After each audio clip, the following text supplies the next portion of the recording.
Hello everyone. Hope you're doing well. Hope you're looking after yourselves. Yes, you can see we've got 3 cameras, so we're able to do the whole 3 camera thing again. But welcome to another episode of the Hustle Chronicles, where we discuss entrepreneurship and business in the best way possible.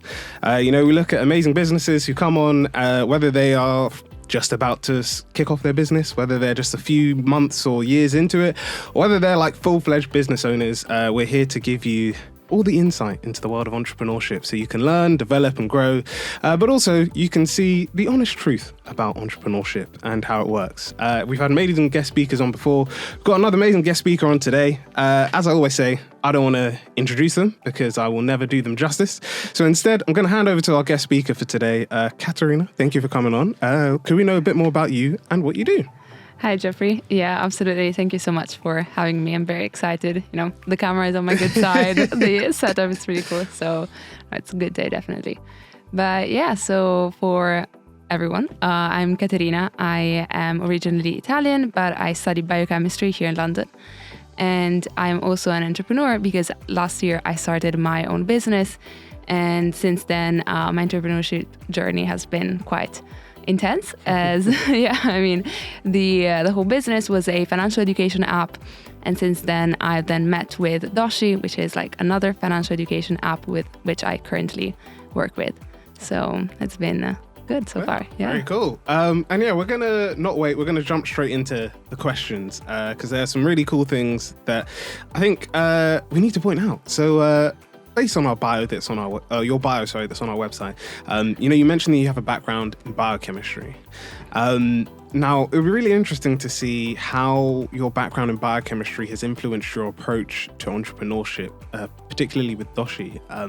Because I guess one quick thing is to say is, not a lot of people may see how, someone with an interest in biochemistry, also studying biochemistry, would go into finance. But yeah, it would be interesting to know how how your background in biochemistry has influenced your approach to entrepreneurship.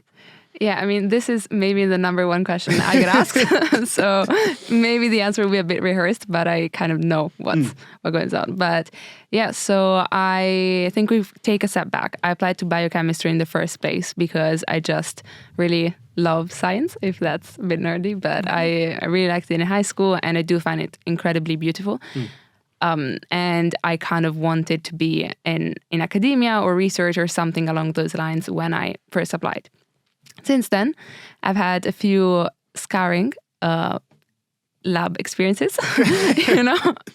You tend to look at bacteria moving for very long hours. Sometimes they don't move and you're like, what am I doing with my life? And that was my case. So I'm a bit guilty of that. And I kind of thought, okay, I still really much enjoy my degree.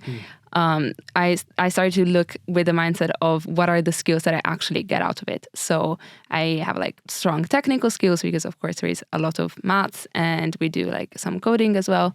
So I had that and I think that I kind of realized that what really made me passionate was just the world around me and kind of how much finance and personal finances impacts anyone's life, especially as an international student.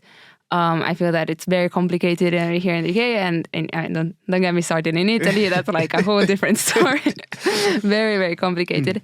And I kind of thought, the biochemistry degree gives me like a lot of rigorous training. I have some technical skills. Maybe I can just use them to start something completely different and kind of reinvent myself and my skill set in that sort of way. Well, that's really great. And I think it's really interesting because, as you mentioned, like for me personally, I am not, I also don't really like lab work. When I was doing my undergraduate, after my second year, when it came to just coming to the dissertation, I was just, I know for a fact I'm not going to do a lab-based dissertation. I really don't like lab work. So it's great to see that, you showed those transferable skills because I think for a lot of people, they sometimes feel like you can't sort of pivot. Well, like whatever you study at university is whatever your business ultimately has to be, but that's not the case. No, absolutely. In the UK especially, I found that it is quite very, very flexible. Whatever you study, as long as you like demonstrate the skills and you have like your underlying passion and motivation, you can really transfer pretty much anything. And yeah, I mean, same. I can't do labs anymore. I'm done with bacteria, not moving. Oh, perfect. But yeah, we're going to go on to the next question, which is all around this idea of like financial education and making it as like innovative and really thinking about like what that like financial education means, especially to like students.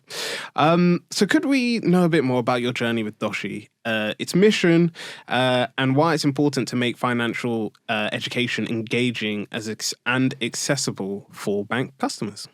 Yeah, I mean, absolutely, of course. And but the idea that we had with Doshi was, can we bring the element of gamification into something that's objectively a bit boring to learn about, which is personal finances. I mean, I am quite passionate about it, but I'm not the first one that wakes up in the morning and be like, oh, I just want to learn about, savings today. That just doesn't happen.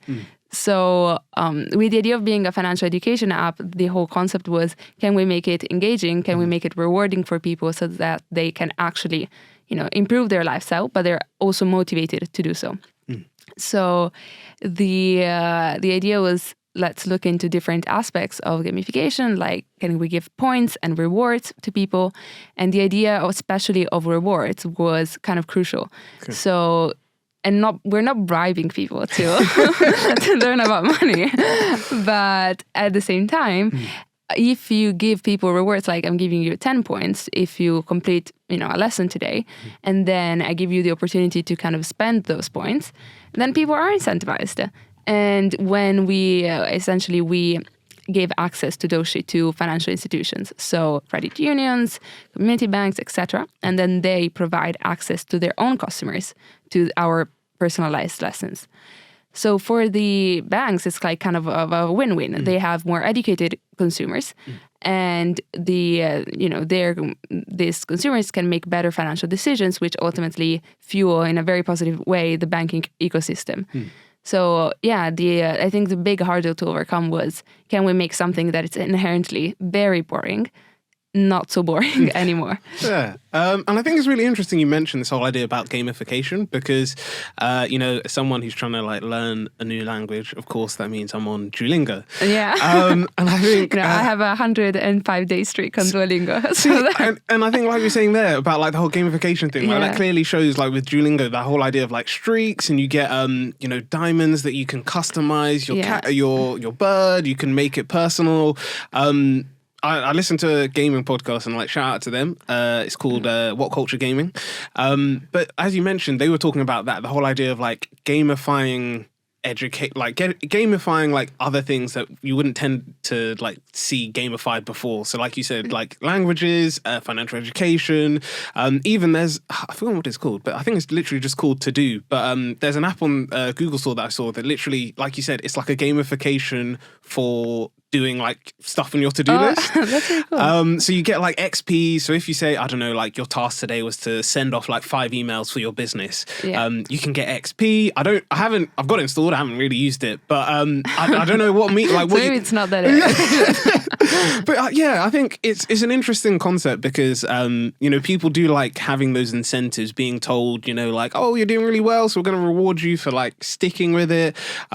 Even like my brother was saying, like for me, for my brother, he had like a long Duolingo streak and then just happened to lose it at one time, and he said it kind of like it crushed him a bit. He was just like, I need to take a bit of a pause from Duolingo. But as you mentioned, it's that in the whole point of like incentivizing and encouraging people to like essentially like spend these diamonds, or like you get these points that don't necessarily count towards anything, but internally you find it quite rewarding to say like, oh, I spent like, I don't know, 15 minutes in a Duolingo and I've learned like a couple of new words, I've learned phrases.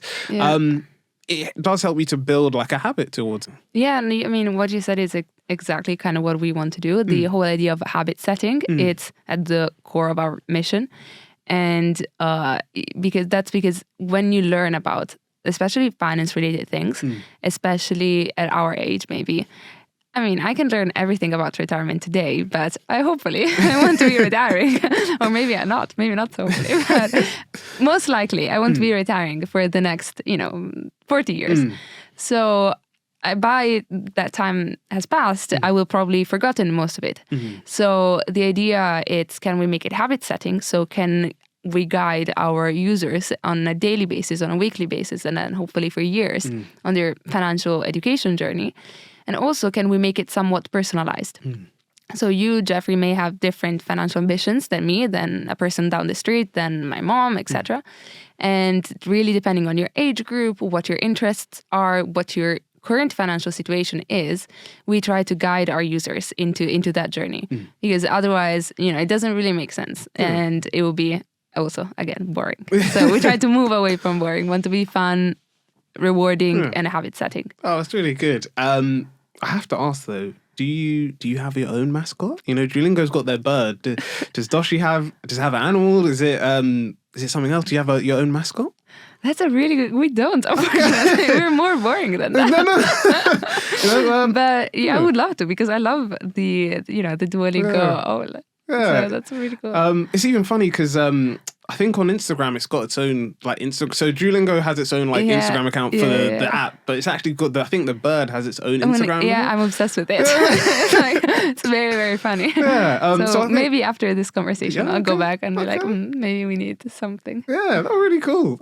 Do let us know if you do have a mascot. We're going to go on to the next question, which was all about challenges and triumphs. And I think as an entrepreneur, that's something that is unavoidable, regardless of how big or small both the challenge or triumph may be. That's something that every entrepreneur, or I guess arguably everyone faces.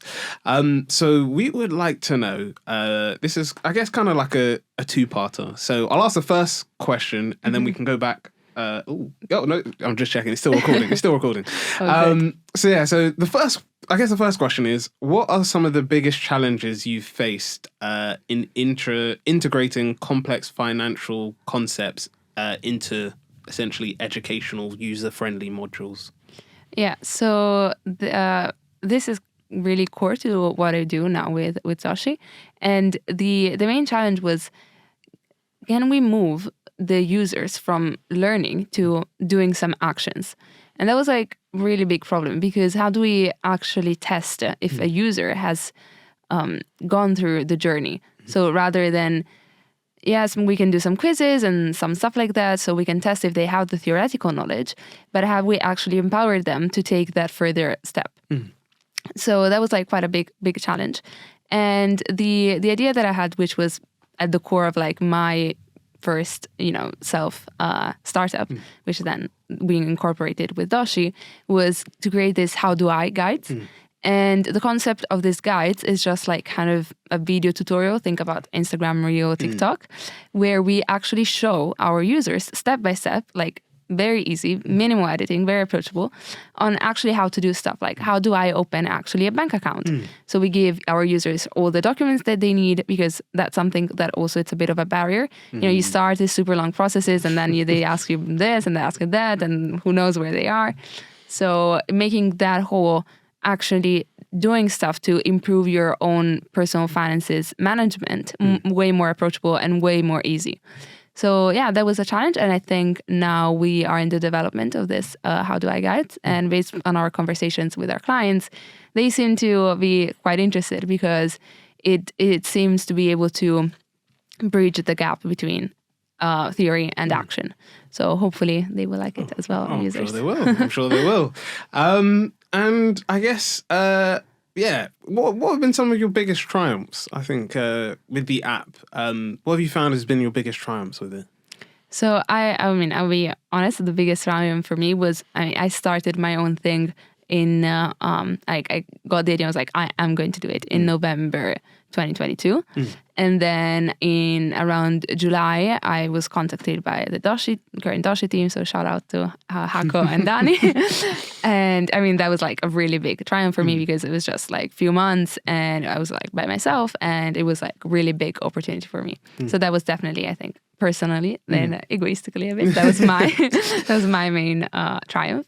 And now, I mean, the team has been doing really well. We have done 6 pilots so far. We are in the process of making contracts with this credit unions and banks that we've worked with. So and the content that we've been building, it's increasing. We see really positive feedback, and that's like obviously very, very satisfying. So I think, right now we are in the process of building up a lot of the big triumphs that we will have. But every day, I mean, every way it's a win. Yeah, I really like that. And I think it's key to also mention for people that, as you mentioned, like your... I probably should have said this at the start, but as you mentioned with your, like, you had the idea for your own business and it sort of got incorporated with another business. That's also a form of like entrepreneurship, because I think there is that tendency that you're just, like you said, like you're just like, I've got this idea, I'm gonna like stick to it. Like, you know, I'm gonna keep to it. But sometimes you'll find that like through conversations with other people, through collaborations, that other people are doing something similar and might even want to partner with, or as you said, like incorporate both businesses together so it can grow. Yeah, no, I mean, you have to keep your clients close, but your competitors closer. No, I think that's very true. But yeah, we're going to go on to the next question, which is all about balancing being an entrepreneur and a student, because that's the situation you're in. I've been in that situation too, and funnily enough, we did a podcast episode that was released today, which was all about the same thing as well. So it was all about like so with that person, the episode was all called about like mastering work, because they were doing a full-time masters, full-time study, and also running their own business. So yeah, but yeah, how do you manage responsibilities as a student, but then also as an entrepreneur? So that's an excellent question. If anyone has like the magic recipe, please share it with me. But actually, no, it's perfect to talk about today, because yesterday was a very tough day for me, because it was one of those days where you feel completely overwhelmed. And I have like a few university deadlines soon, and we have like some business deadlines. And I was like, okay, today is too much. But today I am fine.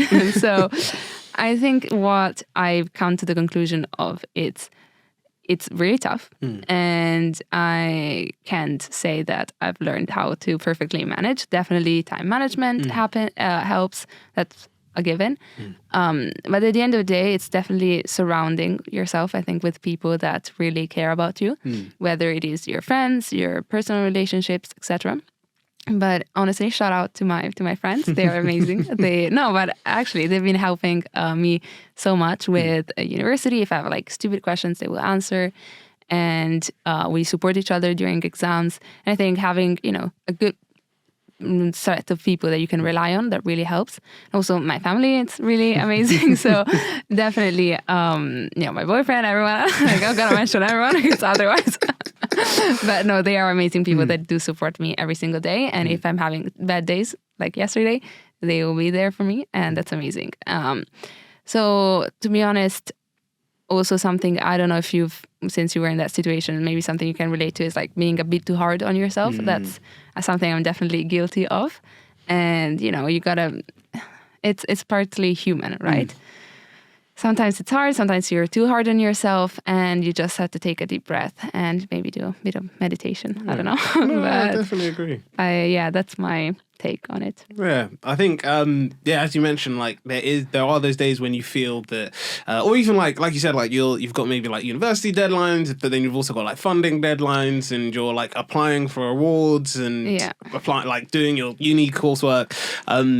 It can be tough to sort of like keep the momentum going for both, and if like whether it's your uni coursework, whether it's your like the funding or awards that you're applying for, like if it doesn't go the way that you wanted, you do have that tendency to just be like, oh wow, like everything, the world is over. But I think, as you mentioned, it's just important to like just remember that you don't have to be so hard on yourself, and to always think, I think like you said, like going back to the previous question about like challenges and triumphs, is just like always celebrate the small wins as well as the big ones. Yeah, exactly. And so at the end of the day, something that really helps me to put things into perspective is, I make decisions every day, like how I want to allocate my time, and maybe could I have given a bit more into university in a certain period of time? Yes, if I didn't do something else. So it's always like making sure that you are aware of how you allocate your time, and ultimately you're happy with the consequence, which is maybe for this particular project at work, I've been giving like 70%, and then because I gave 100% to the university,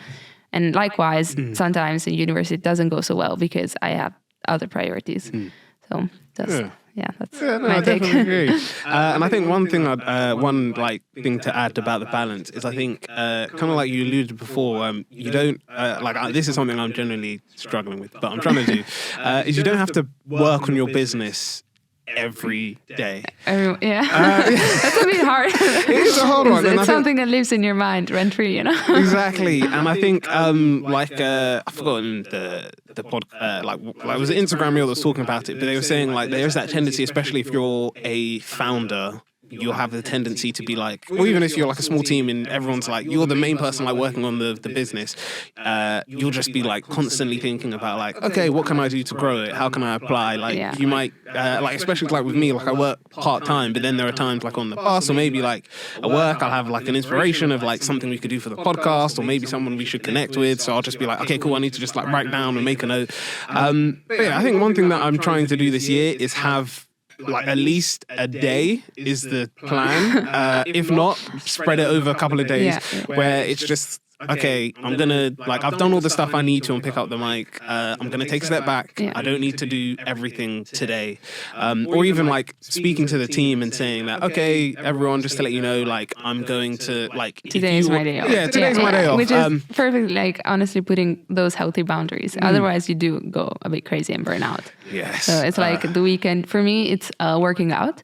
So I like running, but also like going to the gym. And I feel like, yes, this is my hour a day where I'm not reachable and it's fine. Or during the weekends, I take like a day out with my sister or something else. And you need to enjoy life as well, because otherwise it's hard to make it worth it, you know. So 100%. I 100% agree with that. Yeah, and even like in that reel, they were saying that you also need, because I think one thing, it's not actually funny enough, it could link with the advice thing, but I'll say it now, is one thing that a lot of entrepreneurs do, especially when they have a team, and you might be like the spearhead for it, is you have a tendency that if people aren't as enthusiastic about like whether it's applying for certain stuff or like actively engaging in just the business as much as you are, you do have that tendency to sort of like be upset or annoyed about it. Yeah. But I think one key thing that video like showed me was they were basically saying like, while even if like you have the best team ever, they said at the end of the day you are the founder. Yeah. So they said that you need to understand, especially like if you're working, you will probably get this more so than someone who's like never worked before. I'd say arguably even if you're a parent, you might get this, because the whole idea is they were saying is that I think the parent one will probably be the one that works, and I'll say how it works in an entrepreneurial way. But as a parent, you know, you'll look after your child. Now, as a child, you won't care about like finances. You won't care about like, oh, you know, I want my parents to like buy me all these cool stuff when you're younger. But when obviously like when you've got your own family, you'll then see like all the stress and concerns that your parents had.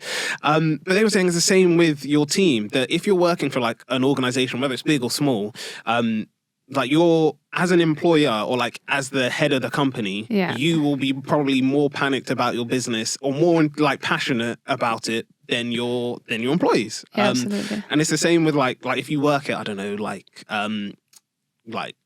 let's say like Morrison's or Sainsbury's or like wherever you work, like you will never take like the I guess the easy example would be like Jeff Bezos, like is just maybe not super concerned because he's got millions, but billions. But you know, someone higher up in a company may be like concerned, especially if it's like a startup and it's working. They'll be concerned about like, how do I ensure that I can pay everyone's salaries? How can I do all of this? Yeah. Whereas for you might just be like, okay, cool. Like, my working hours are from 9 this time. 5. Yeah, 9 to 5. Absolutely. So yeah, he was saying that just it's not a bad thing that people may not be as passionate or as engaged about your business as you are. It's more to do actually with the fact that they just like, no matter how much they like it, they don't experience the business the same way. I think.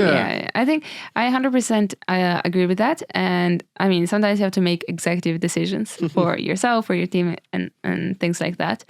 But also I found that once you work in what I really liked now working with Dani and Hako from Doshi is that we have quite different maybe personalities and backgrounds. And I mean, we all care about the company in the same way, but sometimes, you know, what you said about caring about ideas in a different way, I think everyone has kind of their own priorities. So that is ultimately, but very fruitful because maybe, you know, I'm super passionate about integrating this new feature, you raise some concerns, and then we can find actually the best alternative option. So I think that also balances out. Maybe I'm super passionate about something, you're not as much.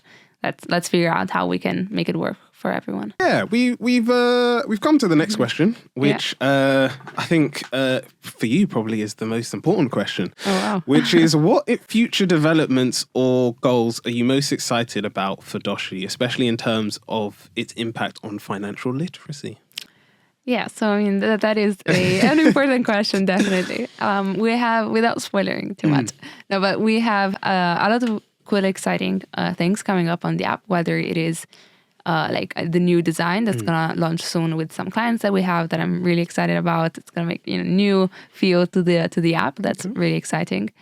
Then a lot of new features and ideas that we have. The how do I guides that I've mentioned, but also I think something that's really exciting will help our users a lot. It's implementing some videos because I really want to make the learning side of it as accessible to as many people as possible.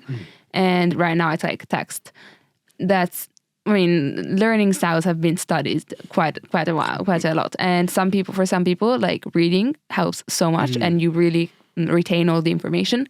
Other people are a bit more visual. Other people prefer audio only. So I think something that will be in the workings is, can we make this app accessible for everyone to learn and to benefit from the content? So I think expanding a lot of our products and hopefully also our reach. So a lot of new clients coming our way. Yeah, that's really cool. And I think kind of like you've alluded to, everyone learns differently. Absolutely, yeah. I like you mentioned, I prefer video style stuff. It's easier, it's more engaging, it keeps me interested. But yeah, I know, like as we sort of mentioned with university, like if we were given like stuff to read or had like long pieces of recommended reading, it's not for everyone. So I think it's really cool to see that you're going to be implementing like different learning styles into education, it's something that I am really passionate about, just in general. But so education is definitely something that I'm very passionate about. And I think that in the current traditional model, whether it is like from elementary school up to middle school and then high school and now universities, it's not necessarily done in a way that helps everyone. So, and that really puts a barrier of entry for certain people that maybe would benefit from higher education, but because of the environment and the learning methods that have been used, they have not been able to do so. So in our small world of personal finances, that also is quite reflected because certain schools teach personal finances, others don't. So it's really, can we fill that educational gap in a way that it's not only for a few again. So that's the whole thing and what I really want to see happening. I do have actually one question linked to this. So with learning methods, there's obviously like the different ways people digest information. So like video, audio, like just the different styles. But are you also going to be looking into like neurodiversity as well? Is that something that is going to be implemented in the Doshi app? I mean, absolutely, in the sense that we want to make it accessible to as many people as possible with whether, neurodiverse people or people with disabilities, absolutely. It's, of course, that would require us working with someone that maybe is an expert in the field, because we don't want to be the saviors of everyone. Because absolutely, if you don't have the knowledge and you don't have the experience, like I personally don't. But that doesn't mean that's a barrier. That means that it's an opportunity to be explored. So yes, I mean as I said, education, it's something that has to be catered to different needs, and we want to do that absolutely. So for instance, something that we do is that all our lessons are written. Okay. But we, people with like hearing impairments wouldn't be able to. People with blindness wouldn't be able to. People with blindness, of course, wouldn't be able to read. So something that we have implemented is that you can actually listen to the lesson. Okay. So that's like a small step that we've been taking. So that's the thing, and hopefully we can take smaller steps to make it as inclusive as possible. Oh, I'm sure you will. But yeah, we've come to the last question before I'm going to hand over to you, Caterina, if you've got any questions to ask me. But essentially, it's, what advice would you give to fellow students or young professionals looking to get into entrepreneurship, but particularly looking to get into entrepreneurship while studying, but I think a real key aspect is, especially if it's in like an unrelated field. Yeah. So if they want to, I don't know, like study like their business, similar to you, their business isn't necessarily, and I guess funnily enough, I say similar to you, it's similar to me, but what you studied isn't necessarily what your business is. Yeah. What advice would you give to them? So my number one advice for students especially, it's universities have so much money and so much resources. So take advantage of them, because you are paying quite a bit in university fees. And I study at UCL, and they have an amazing innovation and enterprise hub, and they have like so many free resources. And that's honestly the first step that I took, was just attending this 6 weeks long course. And it was really about developing your business idea. So it wasn't about, what your background is in. It's more, do you have just an equal idea that could be implemented, and can we help you implementing it? And I think that's something that's especially applicable for people that, like the degree, like myself, like yourself. Maybe you like it for 3 years, but then you want to do something and move on and do something else. So definitely just taking a step back and just thinking, what am I good at, which is not academic? And because I think a lot of our self-descriptions is like, I'm good at chemistry. Oh, okay, and that's not really fun. Actually, what am I actually good at? And am I good at managing people? Am I good at coding? Could I potentially be good at coding? Like, don't limit yourself about your definition of yourself as, in the more general academic terms. So yeah, this is something that I think worked really well for me, and would 100% advise it on, any student that wants to do it. And the last thing is really for non-university students, just people that want to challenge themselves. Again, don't, like, my main suggestion is that there are a lot of free resources that you can take advantage of. If you feel like you don't have skills, there are a lot of ways, whether it is like just honestly on YouTube or just on different blogs or different people that give advice, that help you identify different gaps in your own skill set that you might have, which are linked or not linked to what you studied, and just trying to fill those gaps and like try to upskill yourself as much as possible. Yeah. So that's my advice. Thank you. And I think, I definitely echo the same things of just, always be open to to use university resources. I mentioned that when it comes to Brunel have like a funding competition where they give £15,000 to different business, like a pot of £15,000. You don't just end up with £15,000 as a business, but they break it down into like, I think there's two businesses get 5,000, 2 get 2,000, and 1 gets £1,000. Yeah, which is still amazing. Which is still really good, and it's free. Like I say free money, but it's money that you don't need to like tell Brunel necessarily like what you're spending it on, or like who you're going to be. It's like equity free probably. It's like a good. It definitely will help you start your journey. And I think as well, for like a lot of funding, it's very rare to find funding that like that, especially for a startup. I definitely say like utilize universities, and they do, as you mentioned, there are each. To my knowledge, most universities do have like an entrepreneur team that gives like free consultations. I know at Brunel, the one that they have gives you consultations. Like you can use them for like however long you've been at the university for. And once you graduate, you get 3 years of that afterwards. Feel free to use it. I definitely would recommend. Yeah, no, same. I'm now going to hand over to Caterina.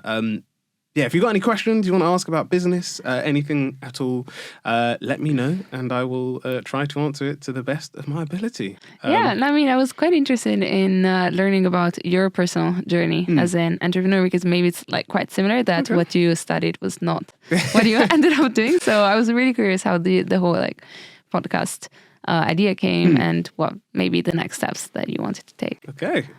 So the whole podcast came because myself and, I was going to be campaigning to be the BME officer at my student union, so at Brunel.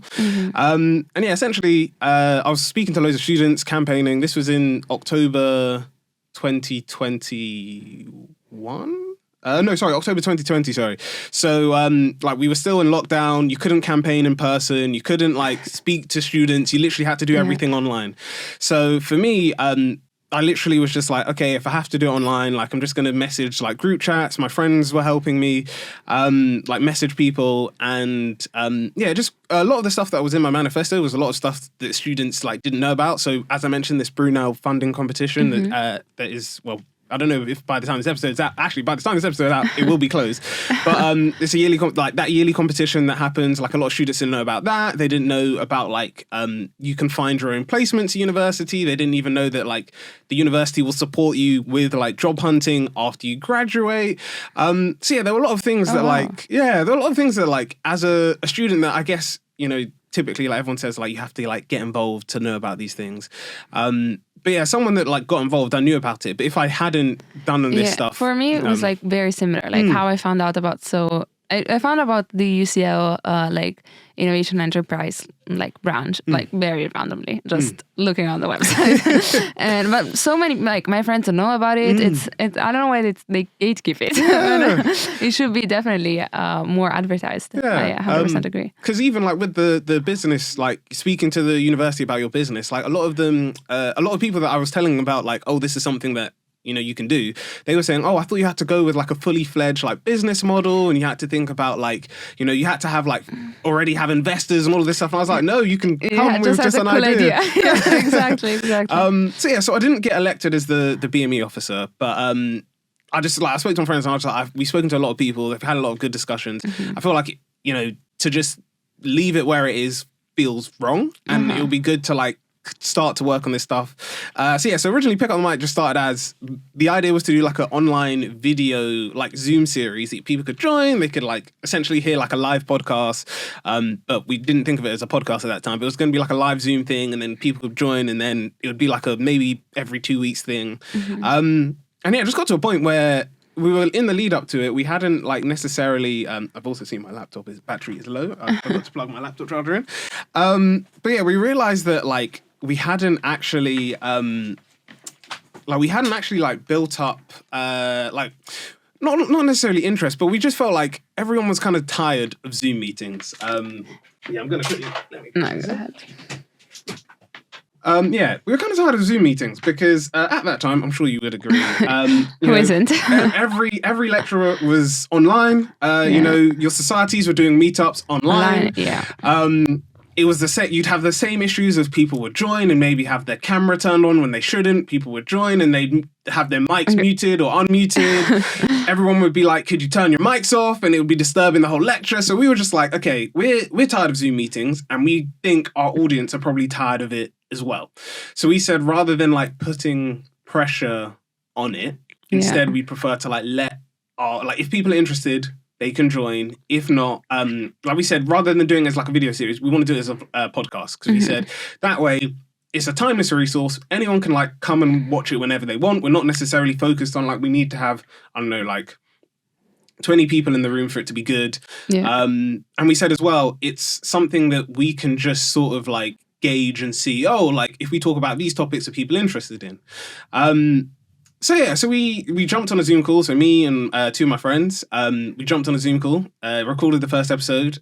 We recorded it on Zoom, had our cameras like turned off. Our cameras turned off because we were just like, we need to like boost up the quality of the video. We were kind of concerned that like the audio wouldn't be great because none of us had like professional like podcasting mics or anything. So we were literally just using like our headphones. It was really fun. We enjoyed it. It was a really great conversation. And we released our first episode. People liked it. So we were like, cool, let's make this a more reoccurring thing.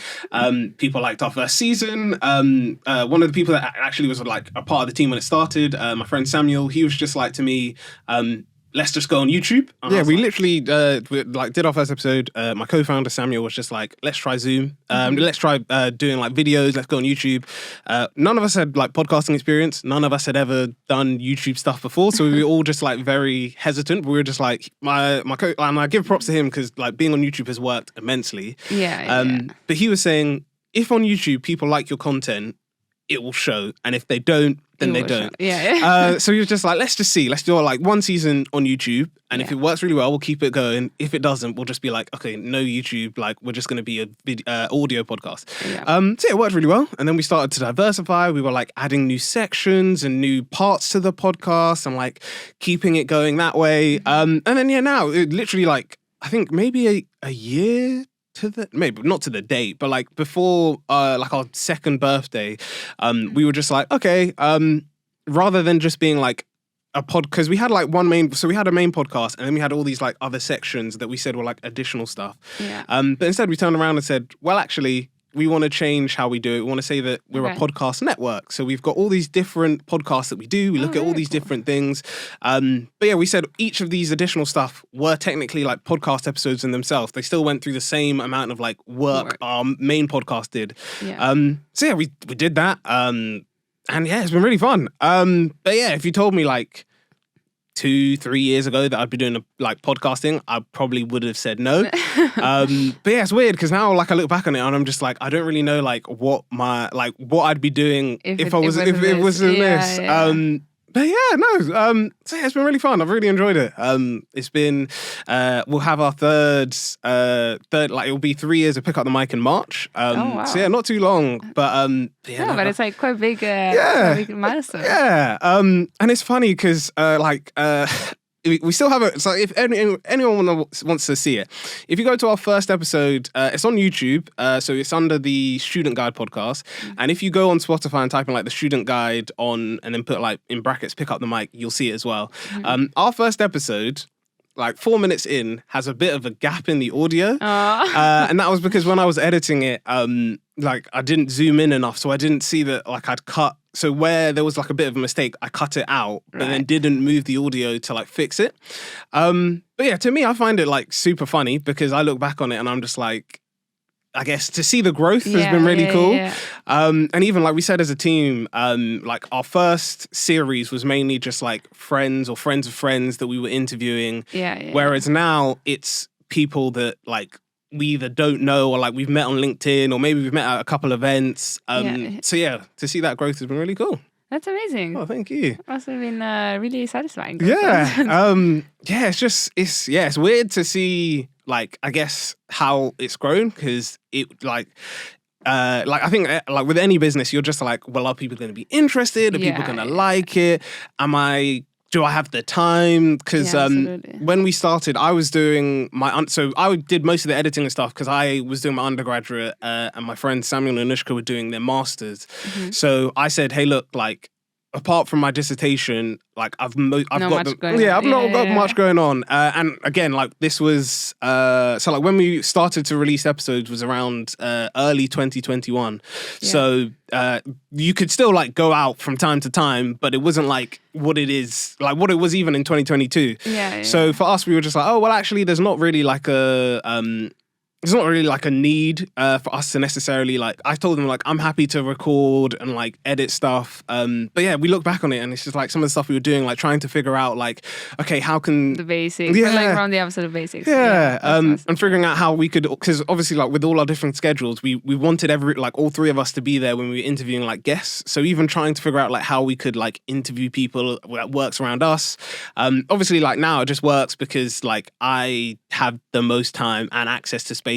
I do most of the recordings. But yeah, literally it's just like, it was figuring out all of that stuff. Yeah, it's been really fun. I've enjoyed it. It's tiring, but it's fun. The highs are high, the lows are low. Yeah. They even themselves out. Yeah.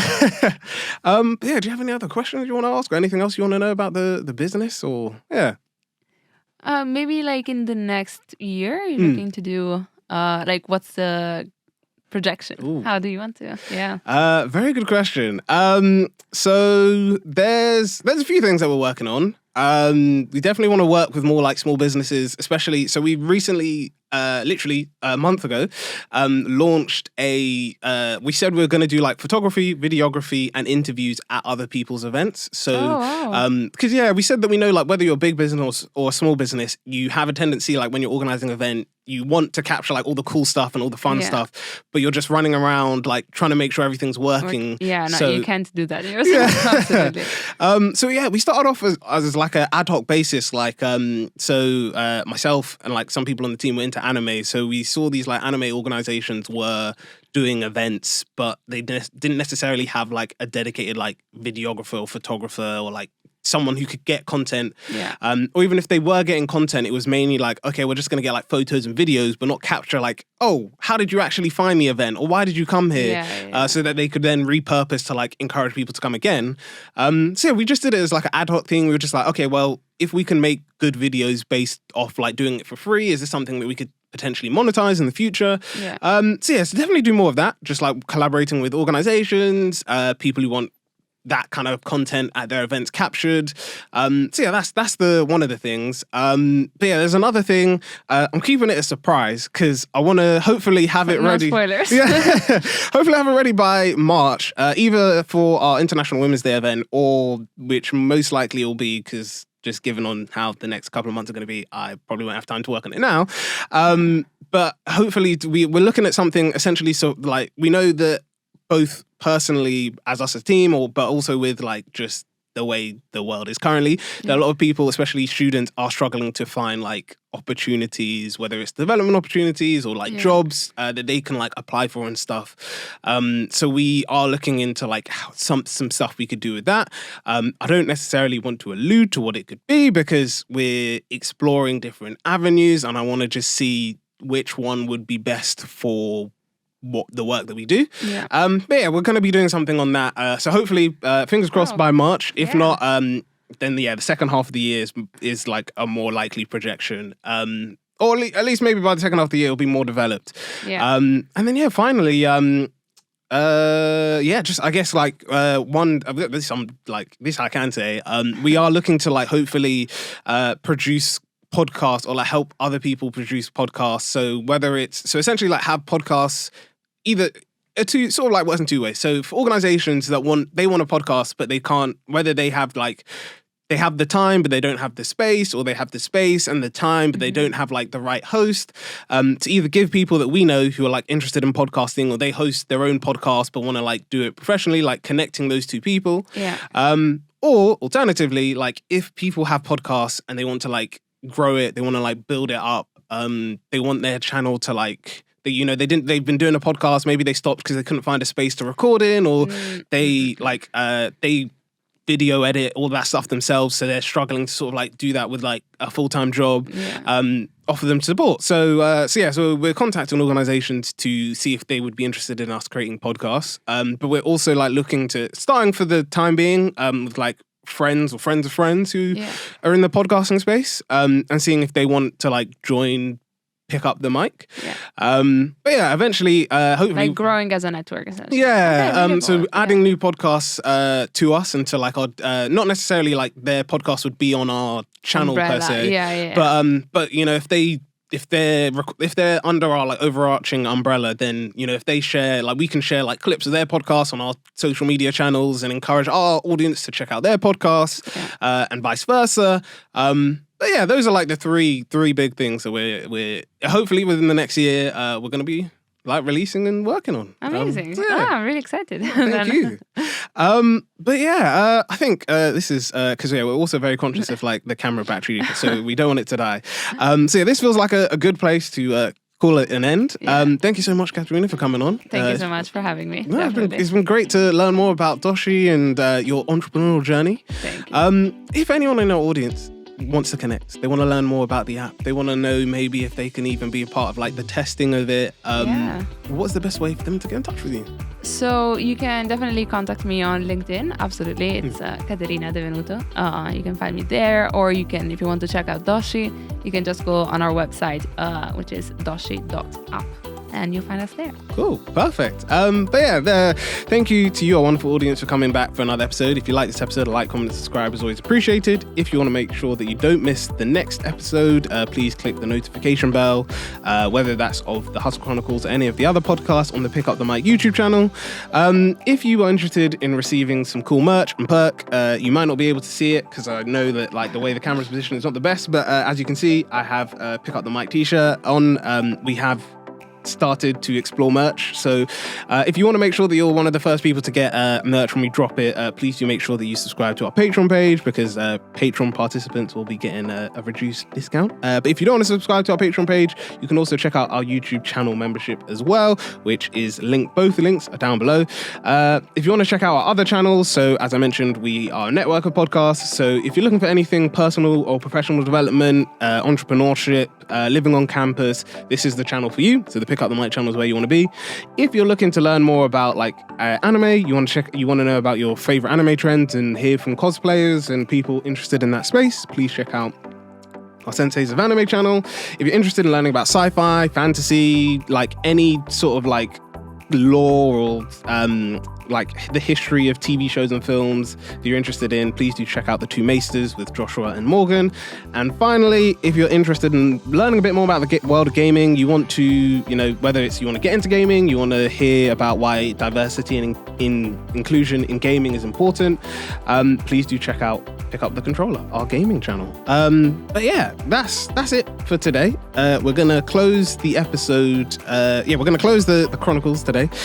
Meet us in the next episode, where we're going to be interviewing another entrepreneur, learning about their business, and most importantly, figuring out what entrepreneurship really means. So yeah, that's a bye from us here. Wishing you all the best. Have a great day.